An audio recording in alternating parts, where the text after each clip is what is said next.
Welcome back to NBA Cinema. We got to talk about Nikola Jokic and Dwight Howard. Now, this topic is starting to blow up a little bit, and I had to go back and look at the context in which Dwight Howard answered this question. Obviously, you ask any player who they take, them or another player, they're going to take themselves. They didn't get to the pros taking others over themselves. They always believed they were the best. And if you have someone like that that's had the career Dwight Howard had, where, he led a team to the finals and he actually guarded Jokic really well when they played, in the bubble. And he got a ring with the Lakers that way. He's going to take himself. Me personally, I feel like Jokic is the better player. I mean, there's not many guys that win the title as the alpha, as the top guy. Now, he has Jamal Murray on his team, but, the team Dwight had wasn't anything to sneeze at. And Jokic isn't always smiling and overly friendly with the competition. Yes, Dwight has some massive numbers at times, and he was dominant at times, specifically on the defensive end to a level that Jokic isn't. But some of that is offset by Jokic's playmaking ability, his three-point shooting, and his ability to make free throws. Like when you foul Jokic, that isn't an advantage for your team. So I want to look at a few centers that took shots at Jokic, or what a few centers had to say, because Dwight didn't really take a shot with what he said. And I'm going to go back to what Boogie said, and Kendrick Perkins responded. Let's check this out. Right now, are you going prime Jokic, prime Dwight Howard? Oh, prime Dwight Howard all day, every day. I'm dominating every play with a smile on my face. Like, yeah, I'm here. I'm not okay with it being 3 MVPs in a row, because it then becomes a conversation of, is this the best basketball player to ever touch a basketball? And I think we can all agree on that and say it's not. Not saying he can't be, not saying he doesn't deserve more down the road, but at this stage in his career, I'm not okay with saying that. He hasn't won anything. He hasn't been to a final. Like, it's a lot of things still in play for that. So that's my only concern. And now we're in the conversation.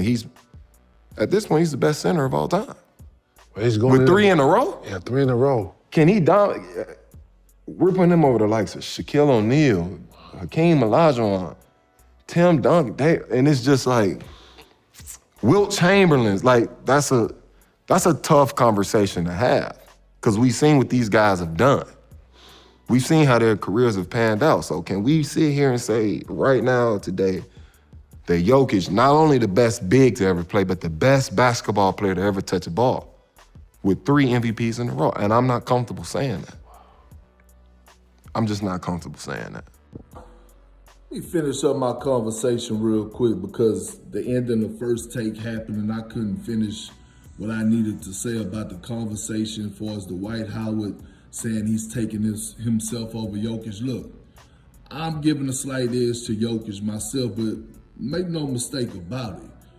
Dwight Howard was that dude. Y'all got it twisted and y'all got the game messed up. When it comes down to Dwight Howard in that Orlando Magic jersey, when he was dominating, getting 20 and 10 a night, when he had to battle against guys like Yao Ming, Alonzo Mourning, Shaquille O'Neal, Rasheed Wallace, Ben Wallace, Tim Duncan, Kevin Garnett, Kenyon Martin, Theo Ratliff. Like, the list goes on. When the game was really played at boxes and elbows, when it was low-scoring games, that man was dominating. So, I mean, we could get caught up in today's game, but let's not act like that man was saying something crazy, because he wasn't. That dude was a problem. A serious problem. And if anybody else got something to say about it, or saying that he's tripping, or maybe even staying off the weed, like Stephen A. said earlier today, he tripping. Dwight Howard was a problem. And if he taking himself and betting on himself, damn it, ain't nobody can frown upon it if you watch them play. Carry on.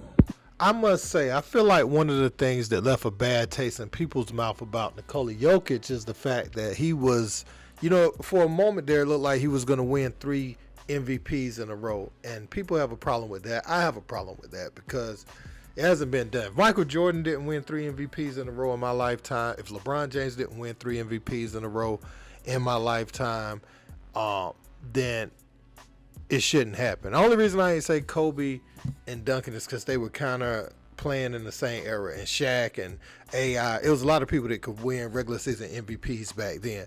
But if Michael Jordan and LeBron James at certain points in their prime didn't win it every year where you knew they were the best player, most valuable player in the league, and they were going to the finals, Jordan probably is going to win a championship in the 90s, if that didn't happen at that point in time, then 3 MVPs shouldn't happen for anyone. You see what I'm saying? But it seems like Jokic at this point has, since he's won a title, there's a lot of people tugging at Superman's cape. And that's what they try to do. When you reach that level, they try to diminish it a little bit and say it's not like such and such is, or it's not like this, it's not like that. It immediately puts you in a different stratosphere. Do you guys know what he just did? He just won a championship with the Denver Nuggets. And the Denver Nuggets, I remember my lifetime. I remember the Robert Pack teams. I remember, Fat Lever, and I remember the Antonio McDyess years. Like, I remember what the Nuggets used to be. That image you see of Dikembe Mutombo holding the ball and celebrating on the floor. I think they were like an 8 seed getting into the playoffs back then. So for this organization to win a championship is a monumental feat. And for Jokic to validate himself, because there's also this thing where you look at it like James Harden and them, right? You win the regular season MVPs, you put up stats in the regular season, and then the moment gets too big for you in the postseason year after year, what is that player? See, Jokic validated himself this season by winning the championship. So I can't take that from him. He went out there and did that, and he went through everybody he needed to go through to do that. LeBron and AD, if it wasn't for Jokic, they probably win the championship. LeBron has number 5 right now.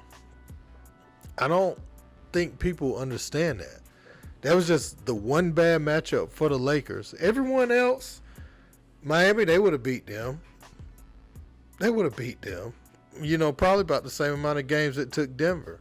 Not a bad matchup for them at all. Who else? That's